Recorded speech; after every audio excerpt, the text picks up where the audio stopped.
Graça e paz, irmãos. Amém? Boa noite para vocês. Vamos iniciar a nossa última unidade do nosso livro Teologia Sistemática. Estamos estudando este livro, então vamos iniciar. Hoje estou atacado da renite, mas Deus vai dar graça. Amém? Está todo mundo ouvindo? Está ouvindo, irmã Elisângela? Então tá bem assim, então. Vamos iniciar com uma oração e aí iniciamos nossa aula. Deus, obrigado, Senhor, por tudo, Pai. Dá-nos sabedoria, conhecimento sobre a Tua palavra. Pai, te louvo pela oportunidade de estarmos aqui, Senhor, aprendendo, Pai, pela tecnologia, a Tua palavra, Pai. Então eu peço a Tua graça cada dia mais, Pai. Em nome de Jesus. Amém. Bem, queridos, vamos iniciar nossa aula. Antes de iniciar a nossa aula, eu gostaria de dizer que nós teremos uma próxima aula, os livros já chegaram, livros poéticos, e teremos pela primeira vez na ITBN uma mulher ministrando. Será a pastora Letícia, até agora está tudo confirmado. Ela vai ministrar os livros poéticos. Então, a ITBN está aí com a primeira teóloga, ela é formada em teologia e pela Unigran, e graças a Deus é uma bênção, e ela vai estar ministrando livros poéticos. Amém? Vamos iniciar nossa aula e iniciarmos aqui com a nossa página. Bem, vai perdoando aí a renite, entendeu? Se espirrar, sai um espirro aí, vai me perdoando. Vamos lá. Queridos, nós vamos falar sobre a doutrina da salvação. A doutrina da salvação ela é muito importante. Ela é importante em vários contextos, principalmente no entendimento geral que nós temos de como o homem foi salvo, como que a salvação chegou ao homem. Então, é importante porque existem várias leituras e várias, vamos dizer assim, teologias, ramos teológicos. A única coisa que não pode fugir é das escrituras, ok? A gente não pode fugir das escrituras. Então, vamos começar pelo capítulo de número 1. Aí, temos aí os temas que vamos estar falando e não dá para dessecar em tudo. Lá no grupo eu mandei algo para você fazer uma leitura. Faça a leitura, entende? Para ter o entendimento daquela doutrina lá, daquele ensino. Vamos lá. Então, a salvação foi planejada por Deus. Então, o termo soteriologia, vamos voltar aqui, o termo soteriologia, está na palavra grega soteria, significa livramento e salvação. Então, a gente é o estudo da salvação, ou seja, teologia da salvação. Página 137. Então, é uma das doutrinas mais importantes da teologia sistemática. Então, a gente vai ver o capítulo 1, a salvação planejada. Deus, conhecendo com antecipação a queda moral e espiritual do homem, planejou a sua salvação. Então, Deus já sabia que o homem cairia, Deus não foi pego de surpresa, e aí ele já tinha planejado, como alguns textos bíblicos dizem, desde muitos anos. Então, vamos ver a história da salvação planejada com antecipação.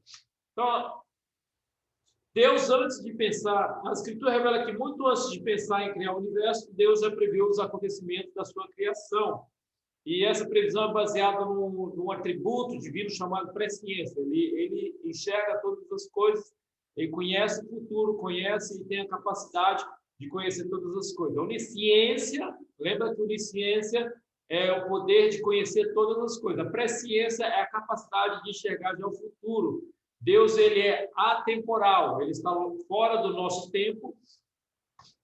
Alguns teólogos costumam dizer que existem dois tempos, o Cronos e o Kairos. O Kairos é onde Deus está, o Cronos é o nosso tempo, entende? Cronologia de Cronos do nosso relógio. Então, essa é uma das coisas importantes que temos de entender. E aí, Deus, na sua presciência, ele trouxe a redenção, a eleição é a predestinação para a salvação das pessoas. Então, aí temos a previsão de que os seres criados, a adaptação. Então, Deus criou os seres livres e responsáveis, ou seja, cada ser que ele criou, ele trouxe para aquele próprio ser as responsabilidades. E Deus tinha um objetivo, o objetivo é que aquelas criaturas fossem fiéis a Ele. E uma parte dos anjos não foram e o homem também não foi. E as Escrituras diz que a queda das suas criaturas não o pegou de surpresa, pois sabia de modo como usasse o livre-arbítrio. Então Deus já sabia de tudo. As Escrituras então declaram que Deus nos amou mesmo sendo ainda pecadores. Então, mesmo sendo pecadores, então ele tinha um conhecimento. Então, o propósito de Deus na criação era comunhão, adoração e serviço. Os homens e anjos e homens foram criados moralmente livres e responsáveis pelas suas atitudes para tomar as decisões sobre elas. Então, é importante que lá embaixo está dizendo, o pensador italiano dizendo, Anselmo Cantuária, ele está dizendo algo importante que liga ao que prevê, como nas decisões livres de cada criatura, Deus não determina que ela seja um robô. Ou seja, Deus sabia que ela cairia, mas Deus não previu, Deus não pôs um chip dizendo você vai para a esquerda, para a direita, como faz o GPS. O GPS é um aparelho que é conectado a um satélite e tem toda a programação, entende? E Deus não fez isso com o ser humano.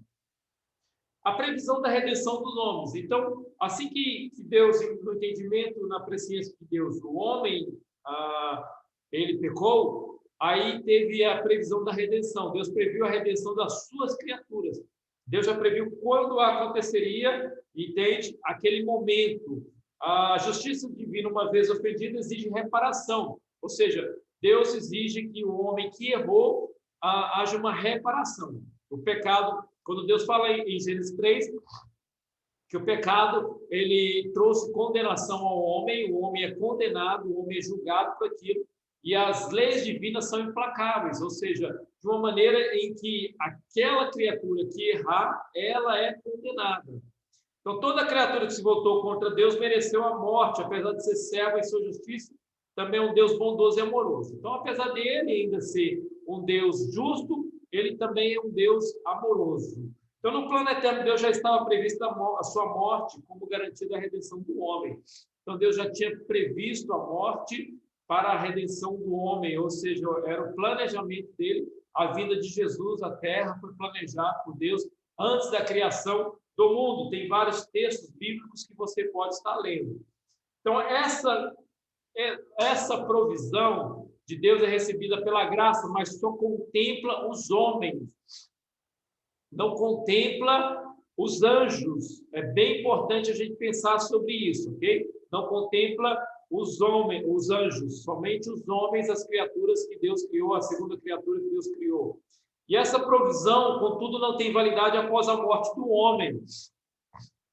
Ou seja, após a morte do homem, não há salvação, ok? Daí é o juízo, de acordo com o texto que nós lemos em Hebreus, Marcos 16:16 e Hebreus 9:27. Então, existem várias seitas, como os mormons, culto dos mortos, batismo de mortos e a missa do sétimo dia e etc., de coisas que não é verdade, não é bíblico, ok? Após a morte, o homem vai ao juízo. E é tão interessante que o pensamento dos teólogos, e eu concordo com eles, é que quando a gente vê ali entre Lázaro e o rico, assim que Lázaro ele está na eternidade, ele percebe que ele já está naquele lugar de condenação. Então, as pessoas elas vão sair daqui, elas vão, não acreditam em Deus, Deus não existe, isso é mito, vocês são doidos, isso, aquilo. Quando elas abrem o olho na eternidade, elas já sentem a condenação por causa da rejeição a Deus. Vamos lá, próximo. A previsão da eleição dos homens para a salvação antes da fundação do mundo. Ou seja, o plano eterno de Deus prevê a escolha de um grupo de pessoas redimidas pelo sacrifício que o serviria livre espontaneamente. Então, Deus ele elege as pessoas, elege os homens, de acordo com Efésios 1:4, ele elege as pessoas antes da fundação da terra. Então, a igreja seria a expressão concreta do amor regenerador de Deus. Ao homem, por meio da igreja, os homens poderiam experimentar o amor regenerador. Então, a salvação ela é concreta quando a gente enxerga isso na igreja, ok? A igreja cristã, a igreja universal, aquela igreja que está no mundo inteiro, essa salvação é concreta, ou seja, uma eleição que podemos chamar de uma eleição coletiva. onde vemos todas as pessoas de várias tribos e línguas são salvas. Então, a eleição para a salvação do homem é efetuada antes da fundação, baseada na presciência de Deus.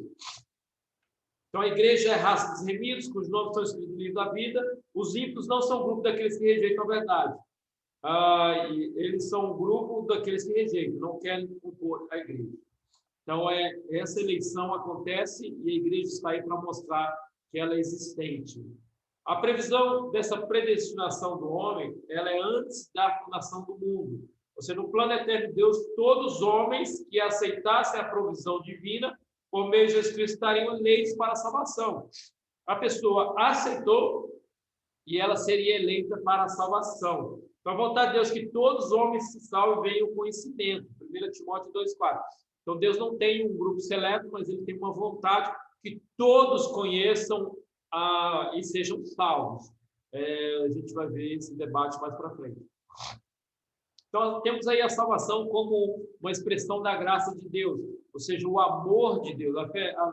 A verdade fundamental a respeito da salvação é que Deus, soberano e de amor, sem nenhuma razão aparente, escolheu manifestar sua bondade aos homens, perdoando-lhes os pecados. Este ato de perdoar é a expressão da graça de Deus. Essa graça é simplesmente o favor não merecido. Deus, como sendo Deus, poderia dizer, olha, quer saber, vamos acabar com tudo, vamos voltar de novo ao zero, fazer uma criatura que não peque mais. Mas o seu amor trouxe a condição da graça, um novo caminho para o homem. Então, cada ser humano tornou-se objeto da graça após a queda. Todo ser humano e cada ser humano. Então, é uma expressão dessa graça. A salvação como manifestação da graça de Deus.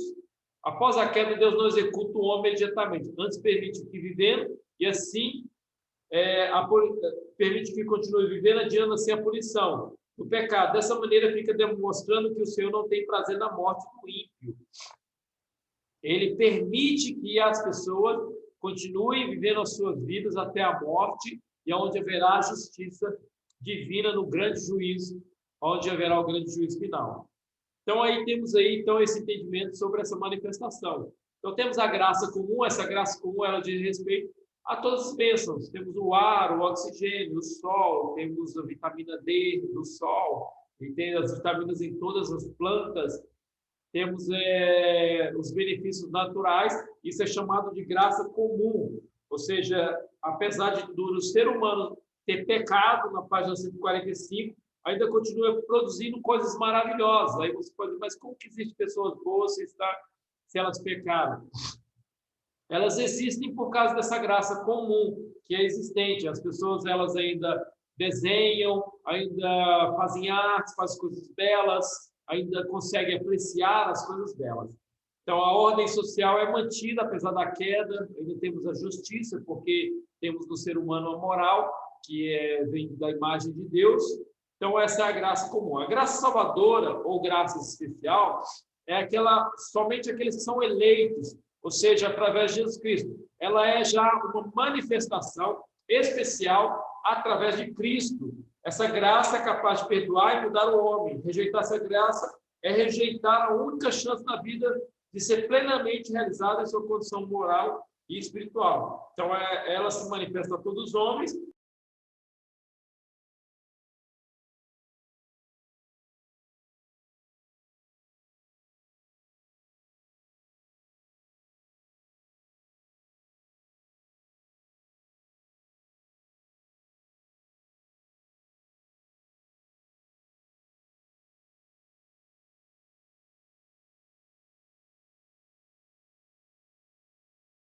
Mudar aqui. Só um minuto, tá, irmão? Então, voltando ao nosso assunto, estamos falando sobre a graça especial. Então, aí temos aí na graça especial a nossa graça, aquela que mostra-nos sobre a nossa redenção, sobre o oferecimento, ou seja, a maneira que houve uma manifestação direta. E aí temos a graça preveniente, que é a nossa graça, onde é elaborado por Agostinho, defendido por John Wesley, significa literalmente vir à frente. A graça preveniente significa que é Deus quem toma a iniciativa e entende a prioridade da sua ação. Então, ou seja, Deus ele toma a frente dizendo para o homem que vai ser salvo. Em Gênesis 3 e 16, 15, 16 ali, quando Deus diz que virá um que pisará sobre a serpente, ou seja, é o primeiro momento em que Deus manifesta a salvação, ou seja, vencendo tudo isso. Dali em diante, se torna ali o momento em que Deus vai revelando às pessoas sobre isso. Então, esse é o trabalho de Deus. E temos a graça eficaz, entende? Que é a experiência da graça salvadora para o homem, era chamado por João Calvino, que liderou a reforma da Genebra. Então, a gente não dá para entrar em detalhes sobre Calvino, mas dá para a gente falar um pouco aí. A graça eficaz é aquela que leva o efeito e propósito para o qual foi dado. Uma vez alcançado pela graça, não tem como o pecador não ser transformado. É aquela que realmente, quando chega na vida da pessoa, transforma ela completamente. A gente vê que era viciado, de repente para com o vício. A gente vê que a pessoa era adúltero, de repente ela para. Era ladrão, de repente ela para. Ela muda a natureza do homem. Então, é muito forte essa graça eficaz. Temos uma graça irresistível, opera em conjunto com a graça eficaz do ponto de vista calvinista. É a graça que não pode ser rejeitada. Então, a gente vai estar estudando lá na frente mais sobre isso. A obra regenerada de Deus não pode ser resistida, tampouco dar em nada. Essa era uma ideia ligada a Calvino e também ligada a Agostinho. Na visão de Calvino, quando Deus manifesta a sua graça a alguém, era porque aquela pessoa tinha sido escolhida para a salvação. Então, não vou entrar em detalhes, porque a gente vai entrar em detalhes sobre essas doutrinas, esses ensinos lá na frente. E aí temos a graça suficiente. O teólogo Jacó Arminio, ele diz que a graça de Deus é suficiente para salvar a todos e não apenas alguns homens. Essa graça capacita todos os homens, de todos os tempos, todos os lugares, a reagir favorável ao ensino, entende, do Evangelho, ouvir a palavra e aí, com a vontade transformada e iluminada pelo Espírito Santo, eles aceitam essa graça. Então, Jacó Arminio expressava uma opinião diferente de Calvino, falando sobre a graça, quando falava da operação da graça salvífica no pecador. Então, há quem defende um ou outro. A única coisa que a gente tem que saber é que a graça é suficiente para todos, mas é eficiente somente para aqueles que Deus justifica pela fé. Isso aí, tanto Arminio como Calvino, eles tinham o entendimento que a graça só funcionava aqueles que Deus atendia, ou seja, quando alcançava o coração daquela pessoa. Então, a pessoa virou cristã, foi transformada, então essa graça ela chega à vida dela. A gente vai entrar em detalhes lá na frente sobre esses dois, Jacó, Arminio e também João Calvino. Então, vamos lá. Então, doutrina da eleição. Aí começa um grande conflito. A doutrina da eleição é uma das doutrinas bíblicas mais discutidas pelos teólogos ao longo da história. Página 151. Pensadores como Agostinho, Calvino, Jacó Arminio, influenciadores profundamente da teologia, eles tinham um entendimento sobre essa doutrina e ela vem sendo desenvolvida há muitos anos pelas pessoas, sendo estudada. Então, a base da doutrina da eleição a eleição é o ato soberano de Deus em graça, pelo qual ele escolheu Jesus Cristo para a salvação de todos aqueles que de antemão o aceitariam como Salvador. Ou seja, a eleição é o ato que Deus escolhe aquelas pessoas que aceitam a Jesus Cristo. Ou seja, o sacrifício de Cristo entra na vida de uma pessoa com aceitação, aí ela é eleita. Aí vemos aí que quando o homem foi condenado à morte, ele tinha a sentença de Deus, e essa morte tinha 3 dimensões: física, a espiritual e finalmente a morte eterna. A eleição ela vem para transformar essa morte física, espiritual e eterna numa vida eterna, ou seja, eternamente com Deus, eternamente com Cristo. Tipos de eleição. Temos aí alguns tipos de eleição. A eleição incondicional, ou seja, 2 visões agora, ok? Falei com vocês que a gente ia entrar, que é a visão calvinista e arminianista ou arminiana, ok? É mais chamado de arminiana. Segundo as concepções, pode ser incondicional ou condicional. Então, incondicional é Deus sendo soberano e resolveu escolher algumas pessoas para serem salvas com base em sua graça amorosa, visto que nenhum homem após queda tinha direito a essa graça. Esse entendimento, ele é um entendimento que as pessoas pecaram e ela não tem condições de escolher. Mas a eleição incondicional é a eleição ensinada por João Calvino, que aquelas pessoas, algumas pessoas foram escolhidas para serem eleitas. E aí tem a eleição condicional, ok? Jacó Arminio, teólogo holandês, discordava da visão de Calvino em relação à eleição. Segundo ele, Deus nos elegeu na eternidade, antes da fundação do mundo, baseado na sua presciência, ok?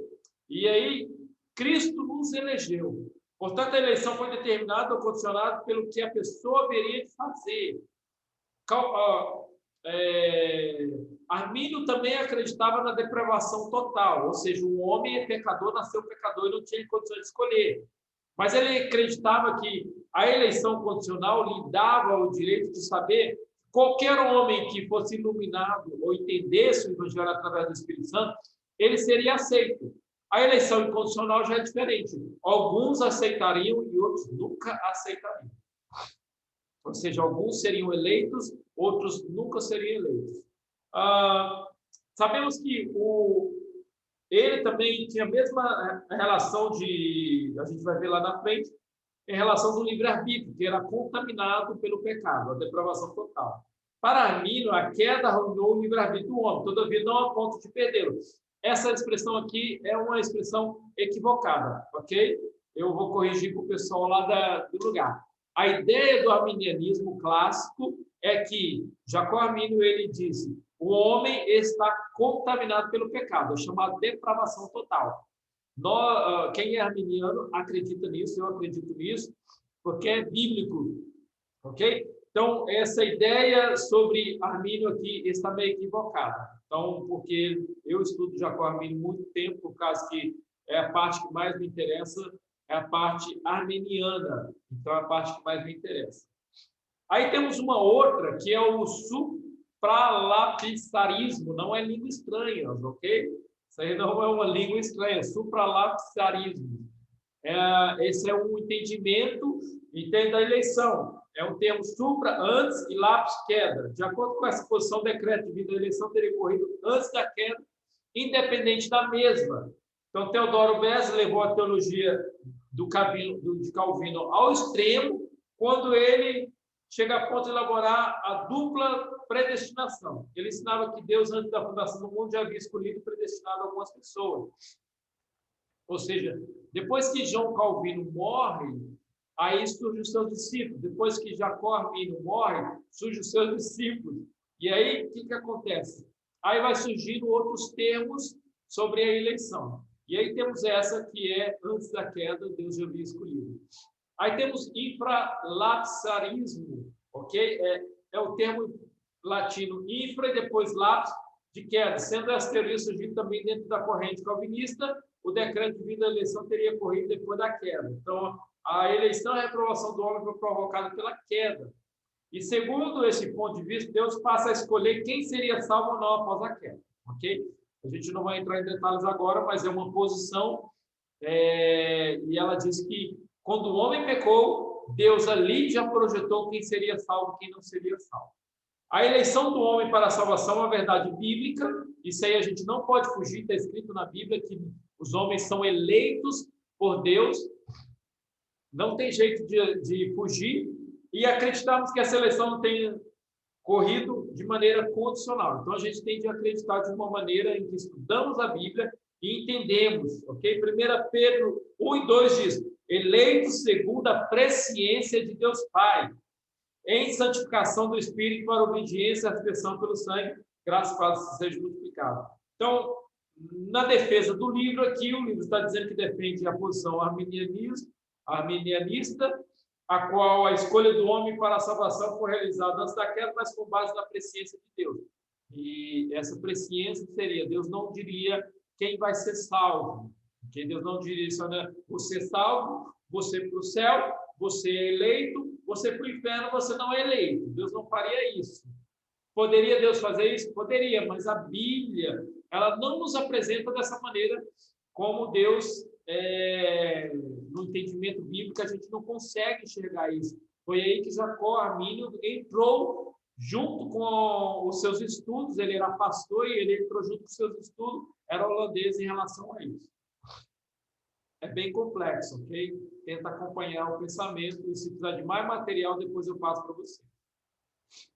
Aí temos a predestinação e livre-arbítrio. Uma outra questão doutrinária, que tem gerado muita discussão, é esses dois, predestinado e livre-arbítrio.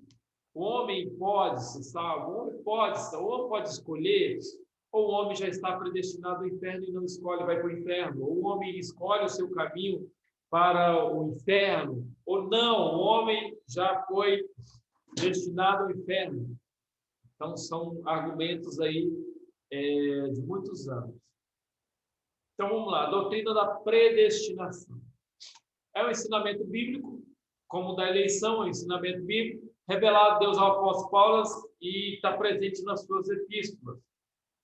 Foi inserida por Agostinho, e aí houve a discussão de onde a Calvino bebeu, e ele bebeu de Agostinho, e ele teve entendimento, Agostinho jovem, é chamado Agostinho na juventude, porque quando Agostinho estava na velhice, ele começou a partir mais para o lado arminiano.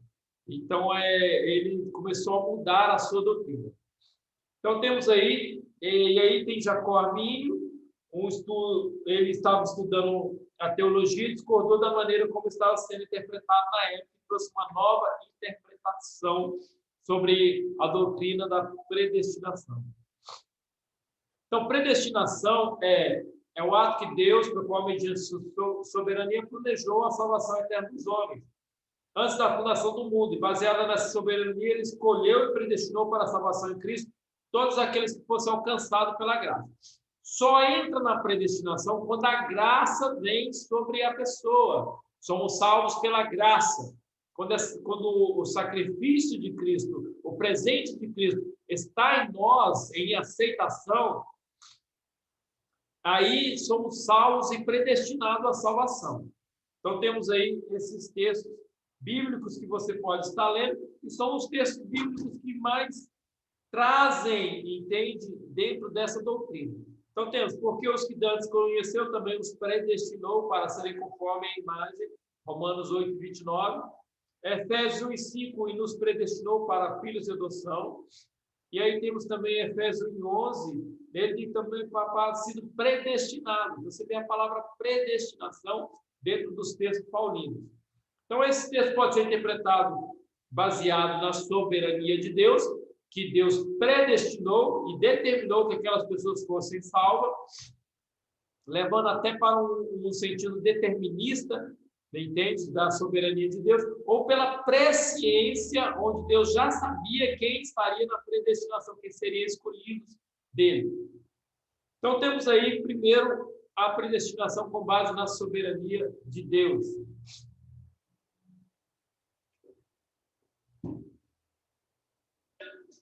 Tem todo o contexto de João Calvino aí, teólogo, reformador de Genebra, ensinava que Deus, antes da fundação do mundo, conhecendo que o homem pecaria, usando a graça e misericórdia, deliberou, escolheu algumas pessoas para serem salvas. Escolheu algumas pessoas, presta atenção no que está falando, ok? Essas pessoas escolhidas ou eleitas por Deus estariam previamente destinadas à salvação. Antes, entende? Pessoas seriam salvas e Deus escolheu aquelas pessoas. Então, na minha casa tem 5 pessoas, ok? Dessas 5 pessoas, quem Deus escolheu? Isso é uma dúvida, ninguém sabe quem Deus escolheu. Então, eu posso estar na igreja eternamente, até a minha morte, e de repente eu morro, eu chego no céu e Deus, você não foi escolhido, mas Deus estava na igreja, o problema é seu. Essa é a ideia, ok? Mesmo do jeito que eu estou dizendo seja radical, mas o pensamento é esse. Deus escolheu essas pessoas, ok? Aí eu chego no céu, vamos dizer, agora vamos mudar o ambiente agora. Aí, beleza, aí a Gisele chega no céu. Entende? Aí ela chega no céu e fala, oi, cadê meu esposo? Ele estava na igreja, ele era pastor. Aí Deus diz, olha, ele não foi escolhido. Você foi escolhida. Ele, mas Deus, pelo amor de Deus, como você vai deixar meu marido lá no inferno? Essa é a ideia da predestinação com base na soberania de Deus. Exagerado? É exagerado. Então, uma vez o homem foi escolhido por Deus, ele é atraído. Então, como ele é o escolhido por Deus, um dos escolhidos por Deus, ele é atraído e ele nunca mais larga a graça. Mesmo se ele cair na graça, ele volta. Esse é o pensamento que, segundo Calvino. Então, lá na página 157 diz, mesmo que a doutrina pareça desumana e cruel, olha o mesmo exemplo que eu dei, ela se defende dizendo que uma vez que todos pecaram, perderam o direito à vida eterna. Ou seja, todo mundo pecou e perdeu o direito à vida eterna. Deus quis manifestar sua graça a alguns pecadores, escolhendo e predestinando-os para a salvação, coisa demais parece condenado. Então, é uma doutrina. Na minha visão, como professor, não aceito. Mas, respeito meus colegas. Predestinação baseada na presciência. Essa predestinação deve ser estudada sobre a ótica da presciência de Deus. Então, Jacó Arminio, teólogo holandês, discípulo de Teodoro Beza, ele contraria a posição calvinista.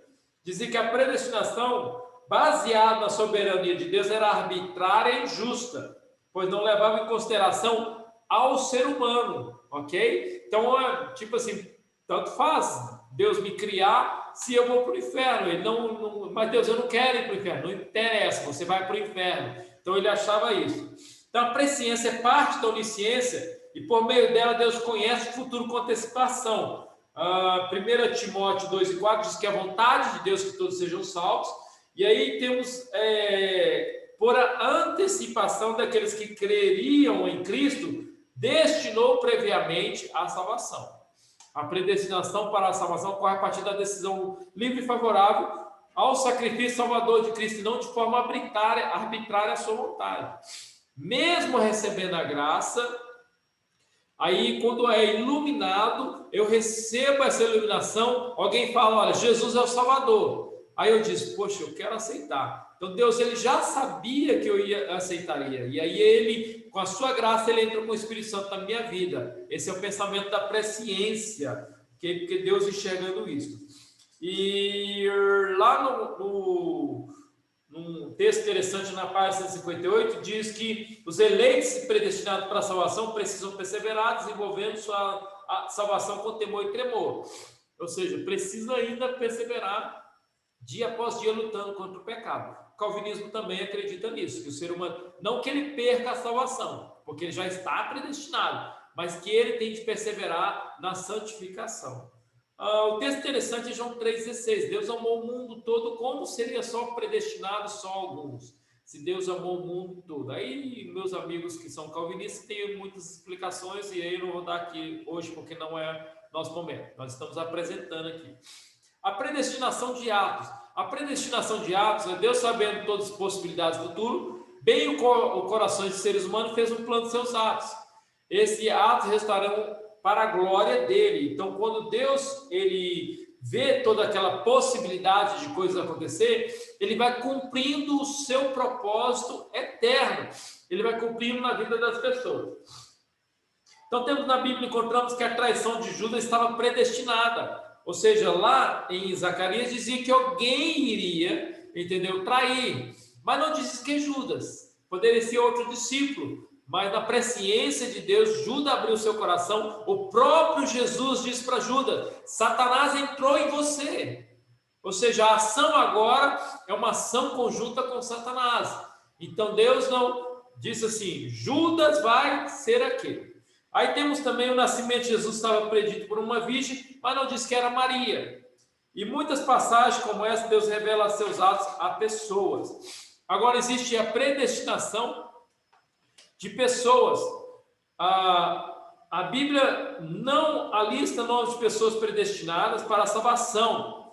Então Deus não está alistando aqui nessa predestinação de pessoas para a salvação, ok? Ele não está dizendo, olha, essa pessoa será salva. Não, ele está predestinando essas pessoas num ato soberano para cumprir o seu propósito. Então é diferente.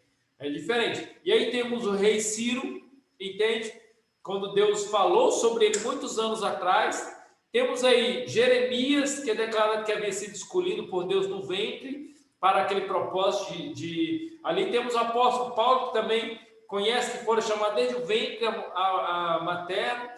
Temos Jacó, foi escolhido, Esaú rejeitado para herdar a promessa de nascer, antes de nascer. Então, alguns teólogos aludem esses textos, nos quais ele conhece que os irmãos foram predestinados para a salvação. Esse texto, contudo, não descreve o nome de pessoas. Nós sabemos quem são e nem quantos são predestinados para a salvação. Seriam 144 mil pessoas, ok? Então, muitas pessoas dizem que aqueles que são predestinados, pessoas, mas nunca dizem nomes. Não diz quem é, não diz quem vai aceitar, entende? Então, as pessoas dizem. Mas vemos que, por exemplo, Faraó foi escolhido para manifestar a glória de Deus. Ou seja, houve uma posição que Faraó era governante, Deus escolheu um momento para que Faraó fosse humilhado e derrotado. Então, não é que ele foi escolhido para a perdição, ele foi escolhido para um propósito de Deus. Paulo entende que Deus nos predestinou em Cristo para filhos de adoção, ou seja, aí entra na predestinação coletiva, ou seja, na eleição coletiva, onde todos nós somos filhos de Deus pela graça do Senhor, e aí somos salvos, somos predestinados à salvação. Então, temos aí várias sobre isso. Aí temos a dupla predestinação. É um ensino desenvolvido por Agostinho, Calvino, e depois foi massivamente, foi de uma maneira mais massiva por Teodoro de Beza. O que ensinavam? Ensinavam que na eternidade Deus havia escolhido e predestinado algumas pessoas para a perdição e outros para a salvação, dependendo das suas escolhas ou decisões. Ou seja, a predestinação dupla é quando Deus escolhe, ok, vamos voltar ao número 5 lá em casa, 5 pessoas. Dessas 5, Deus escolheu o pastor Marcos ir para o inferno. Aí escolhe a Gisele ir para o céu. Aí escolhe o Mark para ir junto com o pastor Marcos. Aí escolhe a Cat e o Micael para ir para o céu. Então, a ideia disso é uma dupla predestinação lá na eternidade, lá antes da queda, que Deus escolheu as pessoas. É cruel, é cruel. Vamos lá na página 160. Os partidários da doutrina da dupla predestinação, que são calvinistas extremados, procuram exaltar a soberania de Deus a ponto de não levar em consideração nem a responsabilidade pessoal do pecador. Aí entra um grande problema, ok? Que é uma pergunta. E essa pergunta é, ok, se Deus predestinou os homens ao inferno, então a culpa do homem ir para o inferno não é a culpa do pecado, da escolha do homem do pecado, mas a culpa é Deus, porque Deus que mandou para o inferno, entende? Então é um dilema, mas é uma pergunta que você pode fazer a pessoas que creem na dupla predestinação. Ok, de quem é a culpa então do homem para ser condenado, entende? Porque sabemos que para a salvação, ok, o passo é de Deus, é através de Jesus Cristo. Deus amou, ele enviou o seu filho, então já sabemos que esse passo é dado por Deus. Mas para ir para o inferno, então quer dizer que Deus é culpado? Então a dupla predestinação acredita que sim. Dessa maneira, a condenação, a salvação do pecador é algo que Deus já predeterminou, cada pessoa chega ao mundo condenado ou justificado. Essa reprovação divina seria fruto da responsabilidade do pecador. Então, a ideia é que, como todos nasceram pecadores, eles já estão condenados, ok? E aí não tem condições de salvação para eles. É um problema sobre esse pensamento. Aí temos predestinação e fatalismo. Predestinação e fatalismo ensina que todos somos criados para determinados fins. A predestinação não é uma decisão fatalista. Então, o fatalismo ensina que todos somos criados para determinados fins, tudo em nossa vida está determinado e não há nada que possamos fazer para mudar esse quadro. Gente, isso é muito sério, ok? O fatalismo ensina que quem nasceu para ser perdido, está perdido. Mesmo que não queira, será perdido. A predestinação e fatalista ou fatalismo, então diz que Deus criou e acabou. O ser humano não pode fazer mais nada. O ser humano não tem escolha, ok? O ser humano não tem escolha. Então, a predestinação não é uma decisão fatalista, ela está condicionada a Cristo e é um ato amoroso de um Deus bom. Ou seja, a predestinação nossa, ela está destinada ao entendimento de que somos predestinados por causa de Jesus Cristo, por causa da cruz, por causa do seu sacrifício. E quem rejeita isso, aí está já predestinado ao inferno. Então, é o entendimento que temos de ter. Temos aí sobre o livre-arbítrio, a doutrina do livre-arbítrio. Então, temos a discussão a respeito do livre-arbítrio, que começa no início do século V. Esse século aí, entendeu? 5. E Pelágio defendia o livre-arbítrio total e negava a soberania de Deus. O que Pelágio fez? Então, a Pelágio, ele entendia na sua teologia que o homem nasce sem o pecado original. Ok? A Bíblia não diz isso, porque a Bíblia diz que todos nascemos pecadores. A Bíblia diz bastante texto. Dessa maneira, ele tem um controle total sobre o seu livre-arbítrio. Ou seja, uau, eu não tenho pecado, então posso escolher Deus. Mas como que surge o pecado na vida desse homem? Surge através de influência. Ou seja, a culpa é da minha mãe, que mentiu, e eu aprendi a mentir. É a ideia de Pelágio. Pelágio, ele pensa assim, a culpa é do meu pai, que roubava, eu vi ele roubando, e aí eu roubei. Mas nunca a culpa é minha. A culpa, eu não tenho uma consciência dessa culpa. Agostinho defendia que todos os homens nascem com uma natureza pecaminosa, que esse pecado afeta o livre-arbítrio humano. Ou seja, quando você vê uma criança desobediente, mesmo que ela esteja dentro de um contexto de pessoas cristãs que entendem que a desobediência é pecado, a criança é desobediente. E você fala, onde que você aprendeu isso? Você já perguntou para uma criança isso? Assim, você não pergunta para ela diretamente, porque você sabe que ela não está te entendendo. Mas você fala, como é que você aprendeu isso? Aonde você conseguiu fazer isso? Por quê? Porque a criança ela faz por instintos. E esse instinto tem a natureza pecaminosa dentro dele. Vamos lá. Armínio ensinava que todo ser humano tem a oportunidade de buscar a Deus. Que isso aí é um fake news também do livro, eu vou resolver isso com eles. Armínio não ensinava isso. Quero literalmente dizer que o arminianismo não ensina isso.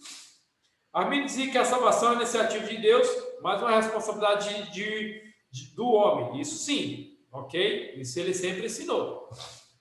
Porque Deus não pode se responsabilizar pela escolha dos homens, mesmo que o homem escolha a salvação ou escolha o pecado. Ok? Tem um livro muito bom que chama Eleitos,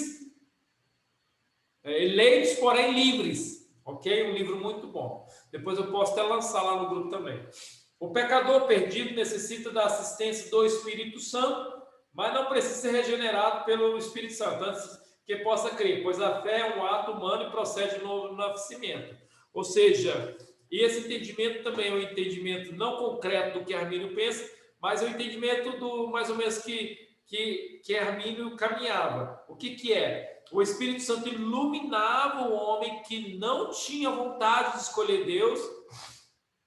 E assim que ele era iluminado, aí sim ele fazia a escolha.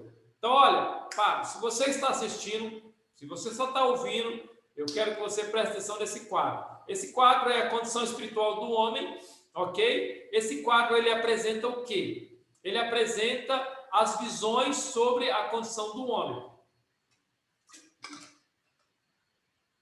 Vou ser gente boa, vou compartilhar no grupo também. A conversão do homem. Então, aí temos aí.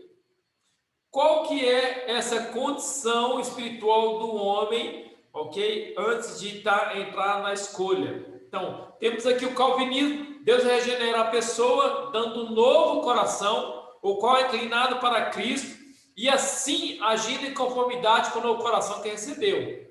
Então, qual que é o pensamento? No calvinismo e o arminianismo clássico, não tem livre-arbítrio. O homem está morto espiritualmente, só pode resistir a Deus. Então ele pensa literalmente assim.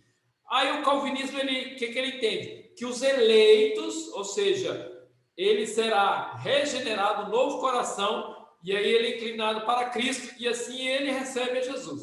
O arminianismo, Deus concede a graça preveniente, quando a pessoa ouve o evangelho, leva ao ponto onde ela possui agora sim a capacidade para receber a Cristo, ok? Então é a questão de uma luz.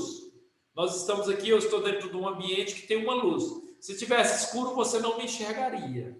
Ok? Por exemplo, vamos fazer um teste aqui. Por exemplo, se eu fechar a minha câmera, vamos lá, eu vou fechar a minha câmera, tá? Você não está me enxergando mais. Então, nesse entendimento, é o entendimento de que eu não sou enxergado, não estou vendo. Aí, para mim ter a claridade de todas as coisas, eu preciso de luz. Então, é onde é me apresentado pelo Espírito Santo, aqui nesse entendimento, em que nós estávamos mortos, o Espírito Santo concede, através dessa graça preveniente concedida por Deus, uma iluminação, o Espírito Santo convence a pessoa. Aí temos o pelagianismo e o semi-pelagianismo. Tem livre-arbítrio, tem livre-arbítrio. Enfermo espiritualmente, que é o semi-pelagianismo. Não, o homem ele está enfermo. O pelagianismo diz que ele é vivo espiritualmente, ele pode escolher o bem ou o mal. O semi-pelagianismo, ele diz que pode ou não resistir a Deus. O pelagianismo também diz a mesma coisa, pode ou não resistir a Deus. Então você vê que lá em cima as doutrinas bíblicas, dos dois lá em cima, calvinismo e arminianismo clássico, ensinam diferente do de baixo, ok? Você lembra que lá atrás o próprio autor diz que é uma visão semi-pelagiana, arminianismo não é, ok? Jacó Arminio não tinha essa visão. Vamos partir aqui, então.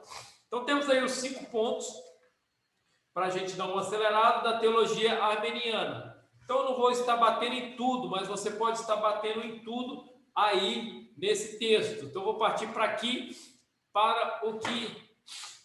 Só um minuto, deixa eu recuperar da minha rinite. Senhor, tem misericórdia.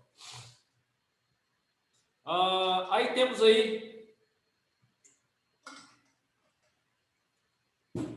São os pontos do artigo de remonstrância. Não é especificamente a representação deles, é pelo Ivan, o professor Ivan. O irmão Ivan, ele estuda muito sobre Armínio e a teologia arminiana. Então, foram compostos em 1610 pelos primeiros arminianos, constitui o primeiro sumário. Depravação total, ok? Perdoa, em nome de Jesus. Vamos lá? Então, Armínio cria na depravação total. A humanidade foi criada à imagem de Deus. Isso devia estar no livro aqui. Não está no livro. Eu vou reclamar com a editora e com os irmãos para ver se a gente traz isso para o livro.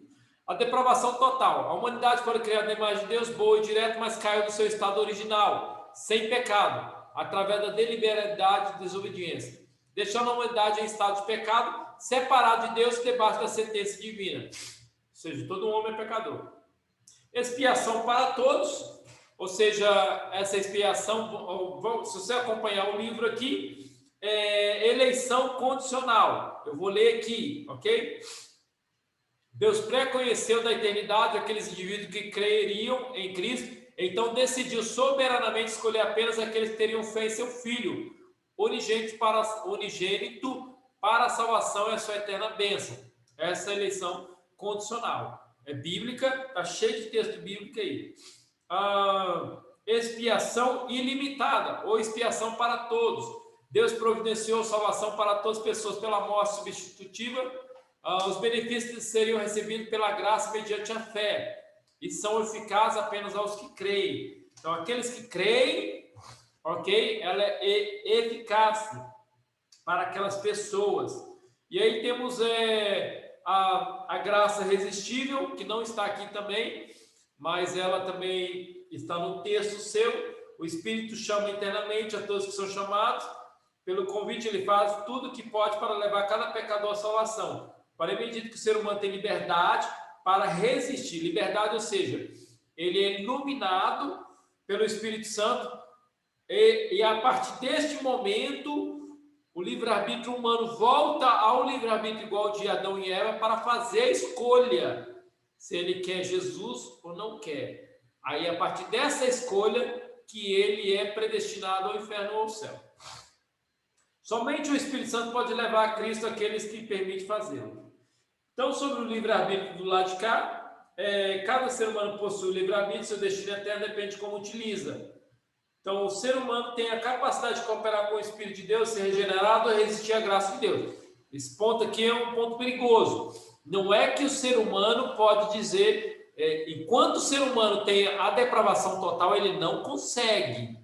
Ok? Ele não consegue. Ele só vai conseguir quando ele for iluminado pelo Espírito Santo. Presta atenção nisso, para a gente não equivocar em relação à depravação total. Aí, através da fé, é que ele escolhe, ok? É através da fé que ele toma a decisão. A fé, ela é uma decisão de escolha que parte gerada dentro do ser humano, que aí ele consegue a salvação. Segurança em Cristo, que é outro ponto do arminianismo. Desde que a salvação vem mediante a fé em Cristo, a segurança da nossa salvação continua pela fé em Cristo. Exatamente como o Santo Espírito nos capacita a crer em Cristo, igualmente ele nos capacita a continuar crendo. Ou seja, Armínio, ele cria nisso. Aqui o irmão passou para nós a perda da salvação. Aqueles que creem e são verdadeiramente salvos podem perder a salvação se deixarem de guardar a fé. É uma posição não de Armínio ou dos arminianos, ok? Porque Hebreus 6:3 e aí por diante diz sobre perder. Mas aí tem que estudar bem esse texto para ter um entendimento mais concreto sobre o que significa perder ali. Esse perder, contudo, é algo livre. As Escrituras falam de pessoas que foram salvas, abandonaram a fé, amando o presente século. Ou seja, isso pode estar dentro do contexto também, que muitas vezes a gente não consegue explicar. As pessoas, elas dizem, existem pessoas desviadas, aí elas voltam para Jesus. A gente tem que tomar cuidado com esses termos. Esses termos muitas vezes é muito usado por nós. A pessoa desviou e nunca mais voltou para Jesus e foi para o inferno. A gente tem que tomar cuidado com esses termos também. Entende? São termos que a gente usa radicalmente, mas a gente tem que estudar na Bíblia. Por exemplo, a pessoa desviou e ela não aceitou, ela voltou para o Evangelho. Mas ela aceitou Jesus aonde? Ela aceitou Jesus como? Ela entendeu o Evangelho? Ou ela simplesmente foi numa igreja que nunca falou de Jesus Cristo e salvação, e aí de repente lá ela foi batizada, ela nem sabe o que é batismo, lá porque ela batiza um atrás do outro, e aí o que acontece? Ela não entendeu o Evangelho, e aí ela sai para o mundo e é considerada uma pessoa desviada. Temos que tomar cuidado. Existem pessoas que elas não estão desviadas, elas estão mortas em seus pecados, que Paulo ele diz sobre isso. Na ceia ele fala aqueles que são doentes, enfermos, estão mortos. Então a gente tem de entender esses termos também.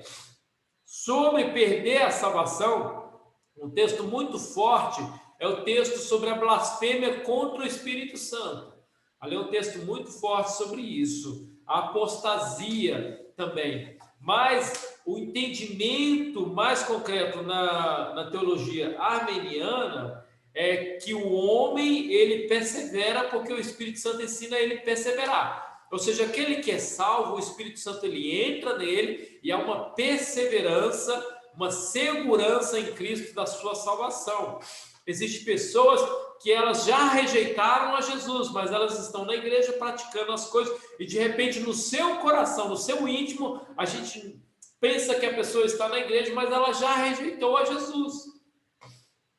Como assim, pastor? Então alguém, ela batiza e ela não está completamente livre do seu pecado. Ela ainda há pecado no seu coração.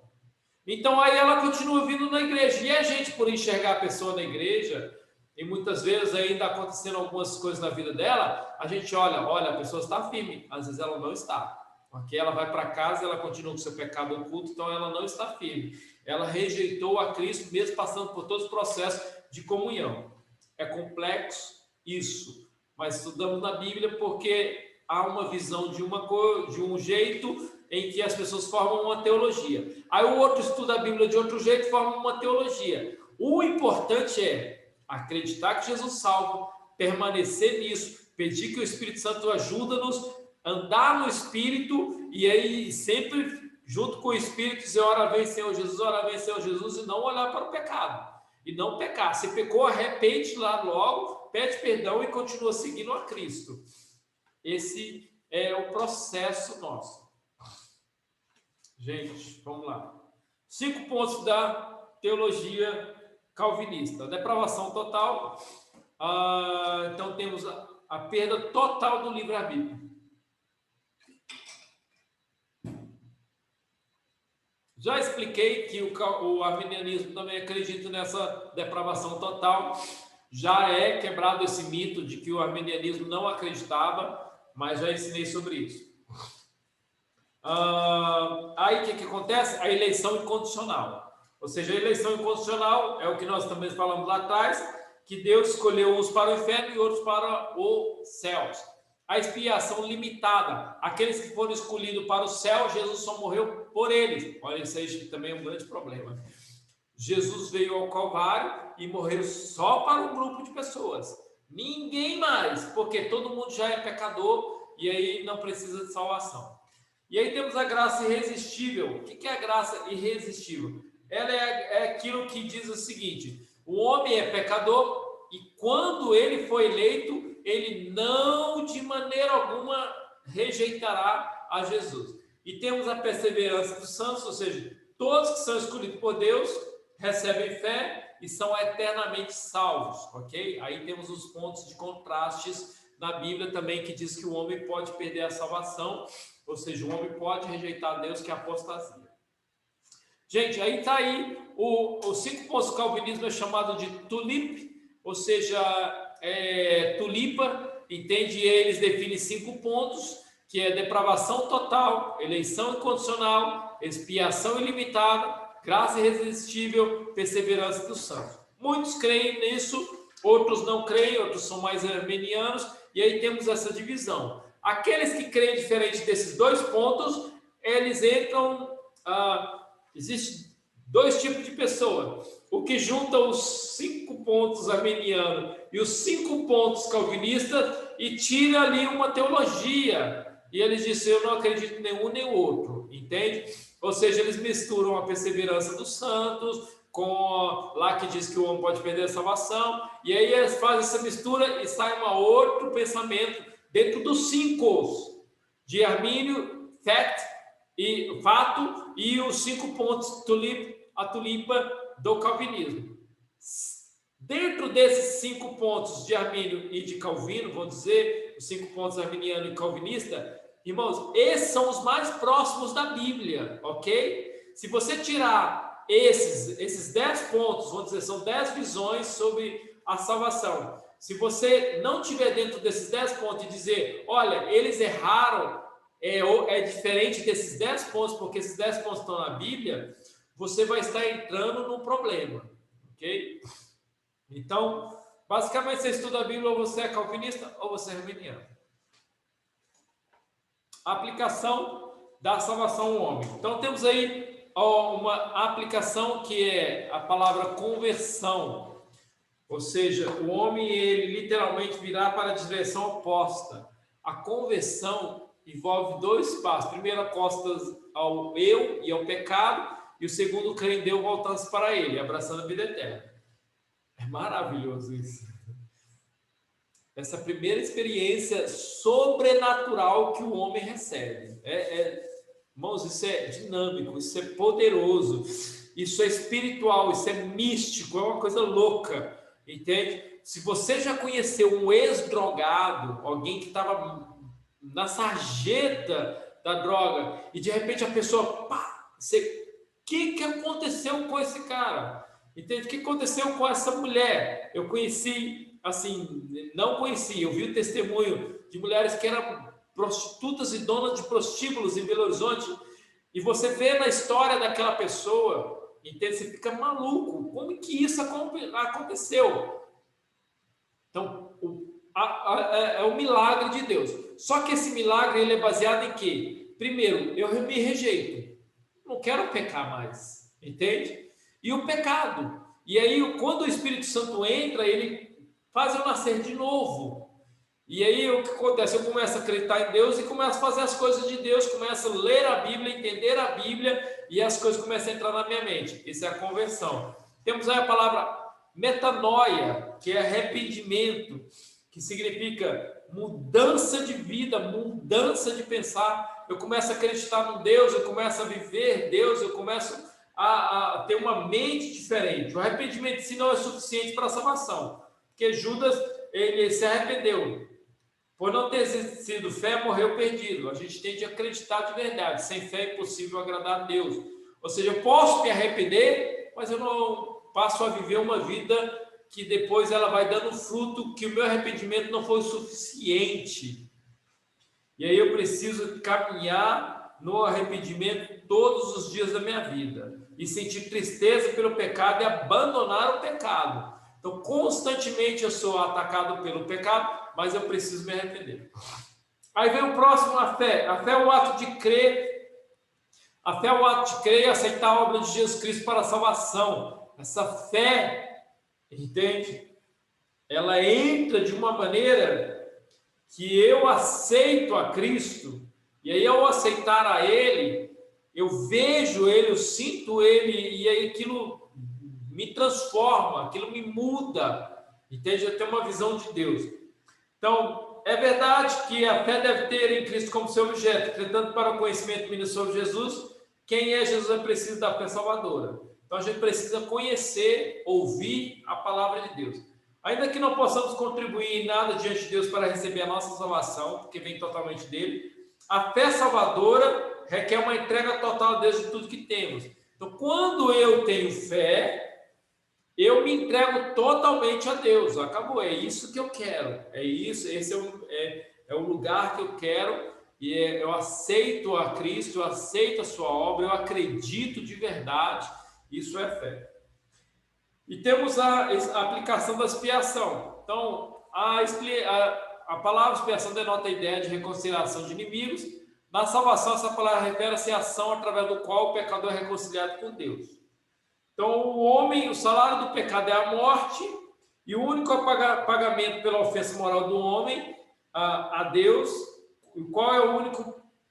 Então, vamos lá. Segundo as Escrituras, o salário do pecado é a morte, o qual é o único pagamento para o homem que ofende a Deus. E aí a palavra expiação, na salvação, essa palavra refere-se à ação através do qual o pecador é reconciliado com Deus.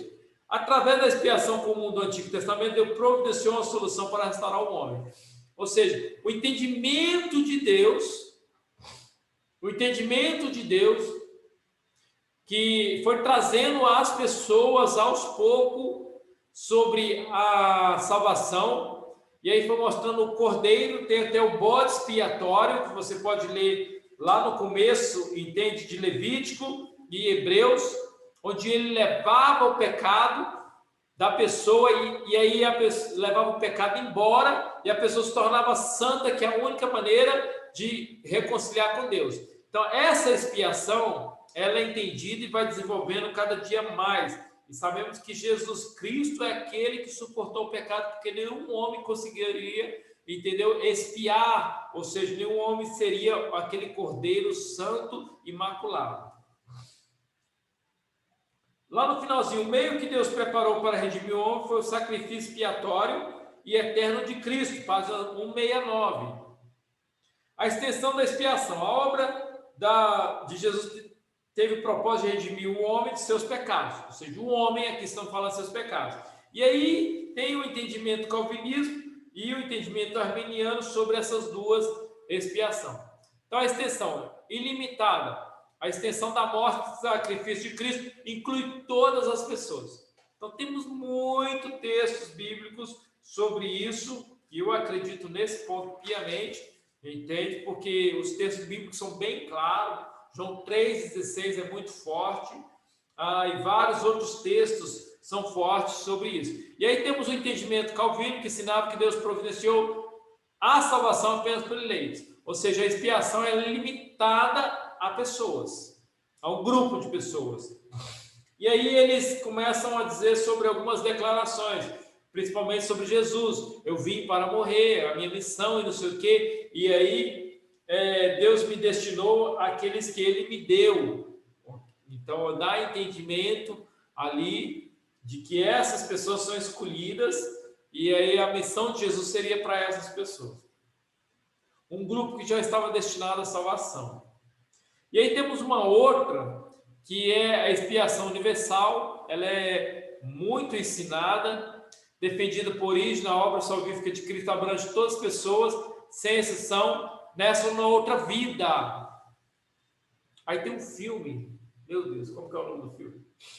A Cabana, ok? Presta atenção que eu vou dizer para vocês agora.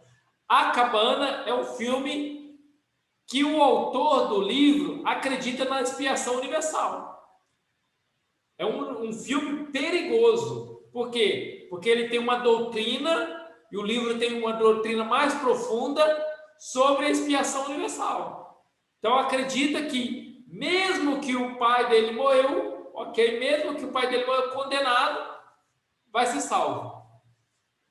Não existe isso na Bíblia. É uma heresia, ok? E este ensino foi condenado pela Igreja Cristã no século II e, infelizmente, ainda é propagado, principalmente por um filme tão famoso como A Cabana. É um filme perigoso, é um ensinamento perigoso. O conceito sinergista. A palavra sinergia vem do termo grego composto que significa trabalhar junto. Então, nesse contexto, a palavra significa que a salvação do homem é resultado final de um esforço cooperativo entre esse homem e Deus. Ou seja, ao convencer o pecador do seu pecado, o Espírito Santo espera que ele o reconheça e arrependa crendo na salvação. Então, o Espírito Santo ele ilumina e aí espera a ação do homem, que é a fé, a ação do homem, que é a fé, escolher a Cristo. Okay? Aí é a cooperação do homem, ok? Mas depois da iluminação do Espírito Santo, porque antes o homem só escolhia o pecado. E aí temos a monergista, que é o oposto. O monergismo ensina que na salvação do pecador, o Espírito Santo não depende da sua cooperação para a salvação. Então, a sinergista, ela ensina o quê? Como o homem já está predestinado, e ao ouvir o evangelho, o pecador será atraído e ele diz, eu quero a Jesus, acabou. É Jesus que eu quero, é Jesus que eu quero e acabou. Ele sai do pecado dele já caminhando para a igreja, aceitando a Jesus. Esse é o conceito monergista.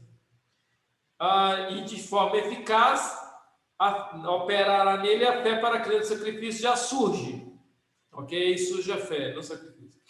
Então, temos o ensino calvinista. João Calvino ensinava que Deus de antemão já havia escolhido e predestinado o homem para a salvação. Então, esse homem eleito, dependendo da sua vontade, ao ouvir o evangelho, seria persuadido pelo Espírito Santo de forma irresistível. E aí, a visão arminianismo, Jacó Arminio ensinava que, baseado na sua presciência, Deus escolheu e predestinou para a salvação todos que creriam em Cristo. Ok? Olha a diferença. E tem muito texto dizendo isso, que você ia crer. Só que os calvinistas, eles dizem o seguinte, eles vão crer em Cristo, eles são aqueles que creem em Cristo. Por quê? Porque eles foram escolhidos. E aqui diz, ao ouvir o evangelho, o pecador é convencido de seus pecados pelo Espírito Santo e por meio da fé, crê na obra de Jesus e assim é regenerado. Então é o pensamento de ambos que temos aí.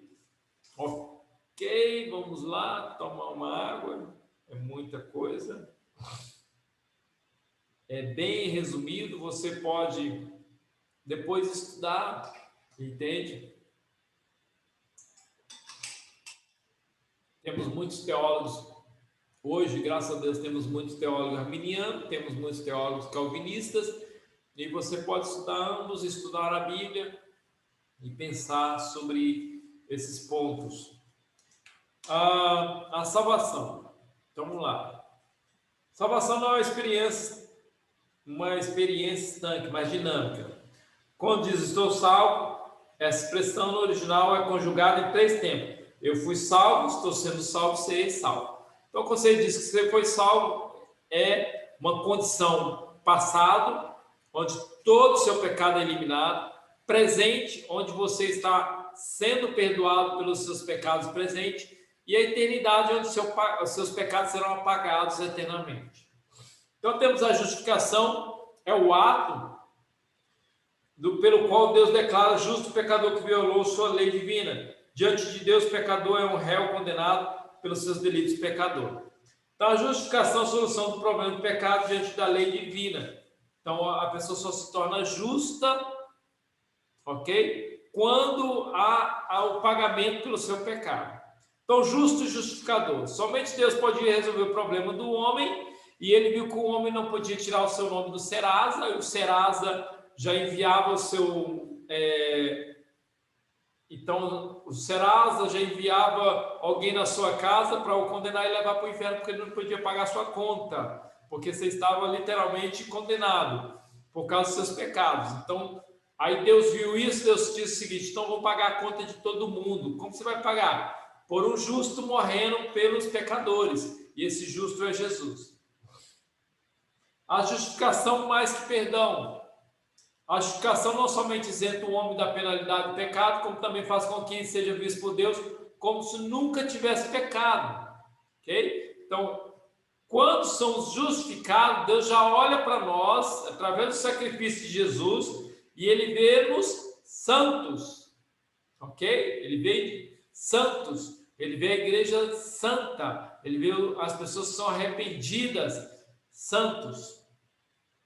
Obtenção e manutenção. A fé salvífica é o único meio de um homem tornar-se justo e permanente nesse estado. O homem é salvo porque ele crê. A fé salvífica é o único meio. À medida que continua na fé, a justificação culminará na glorificação, libertando para todo sempre do pecado. Então a gente continua acreditando e a nossa fé faz com que a gente permaneça em Cristo. A justificação pela fé ou pela obra. Você já prestou atenção nisso? Somos salvos pela fé ou somos salvos pela obra? Dois contextos em dois momentos diferentes, ensinado a igrejas diferentes, povos diferentes. Temos Paulo e Tiago falando de dois tipos de fé diferentes. Aí temos Paulo que condenava as obras como esforço arrogantes e dizia que a salvação era somente pela fé. Aí temos Tiago falando que obras resulta-se da fé. Só que Tiago está falando para um grupo de pessoas. Paulo está falando para outro grupo de pessoas. E aí agora hoje temos a mensagem desses dois grupos de pessoas dentro da nossa Bíblia. E um anula o outro? Não, nenhum outro anula. Eles se completam. O que parecia uma contradição era, na verdade, uma complementação. É o entendimento de que se eu sou salvo e tenho fé de verdade em Deus, e vendo que toda a Bíblia diz que Deus, ele ama o pobre, ele ouve o clamor do pobre, o pobre, eu vou estar fazendo minhas obras em relação às pessoas que estão na pobreza. Se eu não faço isso, vendo o meu próximo com meus olhos, como que eu vou ter fé em Deus? Então, é essa a ideia de Tiago. Mas eu não posso dizer, olha Deus, eu alimentei 60 mil pessoas no mundo enquanto eu estava na terra. Por isso eu tenho direito nos céus. Não, aí Paulo já ensina que você não tem direito. Entende? Essa é nossa complementação desses dois. A justificação pela fé. A bandeira da reforma protestante foi a doutrina da justificação pela fé. Então, aí vemos que o justo viverá pela fé, e aí ele pregou essas teses lá, ou seja, não pagamos nada, somos salvos pela fé somente.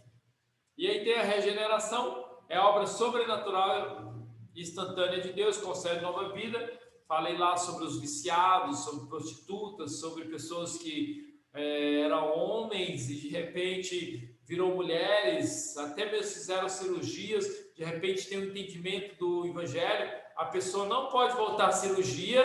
Conheço, assim, vi testemunho de uma pessoa falando isso, ela não volta à cirurgia, mas ela volta a agir como homem, ok? Ela volta a agir como homem, ela diz, hoje eu sou homem, eu voltei meu órgão genital parecer do de homem, e hoje eu sou homem, eu não sou mulher. Então você entende como que é a transformação. Como que a pessoa mudou? Regeneração.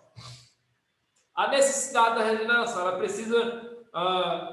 precisamos conhecer que o homem está morto para Deus seus delitos, incapaz de reconhecê-lo, por isso precisa de regeneração a fim de que tenha nova vida. Isso aí foi o diálogo com Nicodemos, e nesse diálogo houve esse momento em que diz, você precisa nascer de novo. O milagre da regeneração produz o pecador uma nova vida, uma nova natureza. Já disse para vocês aí, entende? Temos antes, temos o meio da regeneração, está faltando aqui, tá? O meio da regeneração. O primeiro passo para o homem ser regenerado é ouvir a palavra de Deus. A fé vem pelo ouvir a palavra de Deus. O segundo passo é crer que aquela palavra é de verdade. Aí surge a iluminação do Espírito Santo para dizer, para ensinar que você tem o livre-arbítrio agora de ouvir aquela palavra. E o passo final da regeneração é o Espírito Santo. Ele vem morar em nós e limpa a casa. Ele não reforma a casa. Ele joga ela no chão e faz uma nova. Tomar uma água.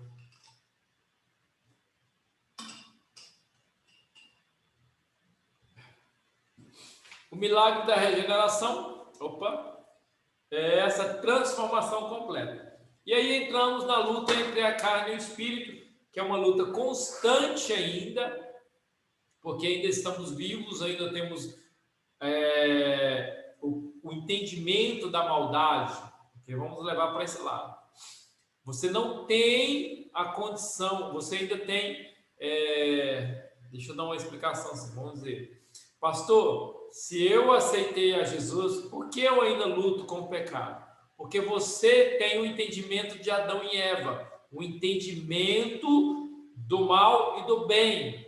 E nesse entendimento você nasceu numa situação de pecado, ou seja, viveu muitos anos em pecado. Mesmo eu que nasci no Evangelho, nasci num berço cristão, eu fui até os meus 13 para 14 anos, decidi o batismo, ou seja, minha confissão de fé pública.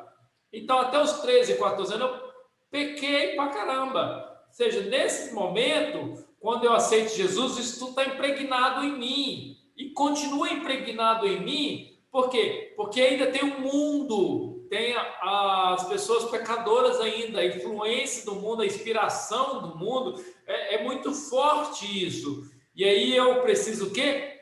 Lutar. Lutar para que o velho homem não volte, para que os desejos pecaminosos não voltem. E eu luto, eu alimento daquilo que vai fazer eu vencer a minha carne. Não alimento aquilo que vai derrotar o meu espírito. Então essa luta ela é constante. E Paulo ele diz muito bem em Gálatas 5, leia Gálatas 5 e você vai ter um entendimento muito forte. A evidência da regeneração. A regeneração é um milagre invisível, como uma pessoa pode saber, está regenerada. Através da manifestação visível. Então, nesses seguintes pontos, a vitória sobre o mundo, a vitória sobre as tentações, a vitória na queda.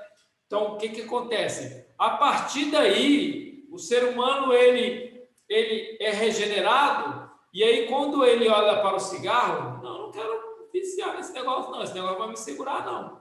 Quando o cara que foi regenerado, ou a mulher que foi regenerada, o cara olha para outra mulher, ele diz, não, aquela não é minha esposa, é pecado fazer isso. Ou a mulher olha para outro homem e diz, não, aquele não é meu esposo, é pecado fazer isso. Então ele é regenerado, o que acontece? Ele é uma transformação visível. O que aconteceu, cara? Você era tão mulherengo, o que aconteceu? Você era tão fofoqueira ou fofoqueiro, o que aconteceu? Ele foi regenerado e agora ele dá frutos visíveis, fruto do Espírito. O fruto do Espírito se manifesta. A adoção, a palavra adoção é um processo legal pelo qual o homem pecador torna-se filho de Deus. Ou seja, somos criaturas, não temos nada com Deus, entende? E aí, através da salvação, nós somos salvos e aí passamos a pertencer à família de Deus, filhos de Deus, através dessa adoção. Predestinados para filho de adoção. Todo homem é uma criatura de Deus. Ao aceitar Jesus, o homem torna-se filho de Deus por meio do Espírito Santo. Recebe a natureza do filho, sentimento do filho, mente do filho. Dessa maneira, torna-se filho de Deus por adoção. Ato já previsto antes da fundação. E a condição do crente de Jesus como filho de Deus. Então, Jesus é parte da Trindade. Nós cristãos relacionamos com a Trindade. Jesus sempre foi filho de Deus. Nós somos filhos por adoção. É filho legítimo, são filhos adotivos. É preexistente eterno. Tornamos-nos filhos a partir do momento da regeneração. Tem-se a natureza divina. Participamos da natureza divina. É filho por geração. E nós somos filhos por adoção. Vamos lá, próximo. O resultado da adoção. Certeza de uma comunhão estreita amorosa com o Pai. O Espírito de Deus diz em nós, Abba, Pai. O crente não tem atitude de escravo, com medo, mas de um filho com temor. Os crentes devem saber que são filhos e não empregados. O crente como irmão de Jesus. Isso é legal, hein? A adoção colocou o crente como irmão de Jesus. Isso é uma posição acima da hierarquia angélica. Somos co-herdeiros com ele. Aqueles que fazem parte da família de Deus são unidos pelo amor dele, tendo comunhão uns com os outros. Por quê? Porque isso está escrito na Bíblia. Ok? Aí tem vários textos bíblicos que você pode fazer a leitura. E aí somos participantes com ele. E estamos juntos com ele. Como se ele fosse nosso irmão. O primeiro, Paulo diz o primeiro. E aí temos a santificação. É o processo pelo qual o crente é transformado progressivamente e moralmente na imagem de Cristo. Vamos tornando igual a Jesus. A santificação progressiva é o pecador, uma vez que aceita Cristo, é colocado na posição de santo. Na vivência passa pelo processo diário de santificação. E aí, a santificação ao mesmo tempo instantânea e progressiva. Instantânea por quê? Porque Deus olha para nós como santos, por isso que a Bíblia diz aos santos que estão na igreja. E progressiva por quê? Porque a cada dia eu vou vencendo um tipo de pecado. Não é o mesmo pecado. O mesmo pecado é ser egoísta, safadeza, é crente que está preso no pecado. Ok? Então, por isso que a gente tem que analisar e deixar o Espírito Santo analisar nossos corações. Mentiu hoje, amanhã eu tenho que pedir perdão por mentira? Espera aí, tem alguma coisa no seu coração. Você não se arrependeu, você está com remorso, você não mudou. Entende? Você mentiu hoje, se arrepende, muda e não mente mais. É o processo progressivo, ok? Não é regressivo, sempre voltando na mesma tecla. Então, o alvo da santificação é a inteira santificação, pelo qual o crente alcança o pleno desejo e determinação de fazer a vontade de Deus. E aí, por último, a glorificação, que é quando a gente vai embora, e aí o seu dicionário, entende? Tem todas as palavras, e a palavra pecado vai ser tirada. Então, tudo que tem a ver com pecado não vai existir mais na nossa vida. Esse é o estado da glorificação. Conclusão. Essa série de estudos nos permite concluir que a fé do cristão deve estar fundamentada em uma doutrina bíblica profunda e sadia, para que possa crescer e amadurecer diante de Deus. Também para que saiba como se deve responder a cada uma pergunta sobre a razão da fé. Então você tem seu livro, tem sua Bíblia, estude e aí bola para frente com o que Deus tem para fazer. Dedique esse tempo, estude de verdade, tire as suas dúvidas com a gente. Se a gente não responder, a gente vai estudar junto, entende? Temos aqui os pastores, a gente está procurando isso. Eu estudo a Bíblia e te ajudo, te indico um livro para tirar a dúvida mais concreta que você tiver sobre alguma coisa, e a gente vai respondendo biblicamente também. Então procure dedicar a isso, não deixe o livro para lá e só ouve quando o pastor está falando, e porque às vezes as respostas são muito fáceis, você responde lá, e sabe que com certo você já passa. Não faça isso. Dedique de verdade. Eu espero que você esteja dedicando de verdade. É um curso sério, um curso escrito por pessoas sérias e um tempo sério e dinâmico, um tempo proveitoso para que você possa fazer. Amém? Vamos partir para os nossos, como diz, deixa eu só fechar isso aqui. Vamos partir para as perguntas. Alguém tem dúvida? Se não conseguimos responder todas elas, a gente responde numa próxima. Bola para lá, vamos lá. Alguém tem dúvida? Pode abrir o microfone. Tá todo mundo bem? Quer perguntar depois? Pode perguntar, fica à vontade. Pastor, eu pensava assim, eu li o texto bíblico assim. Manda para mim, manda no grupo se quiser fomentar as perguntas no grupo. A gente vai respondendo lá e as pessoas vão participando sem problema nenhum, sem crise nenhuma. Nós somos crentes, eu tenho amigos calvinistas, a gente bate papo, conversa, depois a gente fala de futebol, depois a gente fala de política e a gente depois fala de novo sobre calvinismo e arminianismo, que são as nossas crises, e aí depois eu amo ele, tomo ceia com ele e a gente vai para o mesmo céu, porque Jesus é o nosso Salvador. Então não tem crise. Se você quer perguntar, depois pergunta. mas não guarde dúvidas, não segure ela com você. Amém? Vamos terminar mais um livro, provinha amanhã no grupo, você vai receber a prova, faça a prova. O livro novo já chegou, livros poéticos, pegue comigo, eu tive de pagar o livro antecipado, estou contando com você. Então, se você vai parar o curso por qualquer motivo, me avisa antes. Por quê? Porque agora eu tenho que mandar o dinheiro antes, e além de mandar antes, eu tenho que comprar antes por causa de ter uma exigência agora da editora. Por causa da pandemia, estava tendo muito prejuízo com algumas questões. Bênção, vamos orar. Amém? Deus, obrigado por tudo, Senhor, por todas as coisas, Pai. Obrigado que a salvação é um produto, Senhor, um método que o Senhor trouxe a nós através de Jesus Cristo.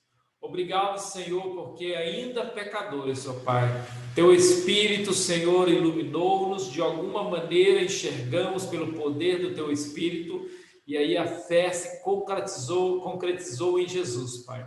Obrigado, ajuda-nos a vencer diariamente, Senhor, os nossos pecados, Pai, e mantermos firmes os nossos pés em Ti, para a glória do Teu nome. Obrigado por cada aluno que está assistindo agora, ou que vai assistir depois, e glorificamos o Teu nome por tudo. Amém. Deus abençoe, queridos. Ok? Terminamos? Bênção.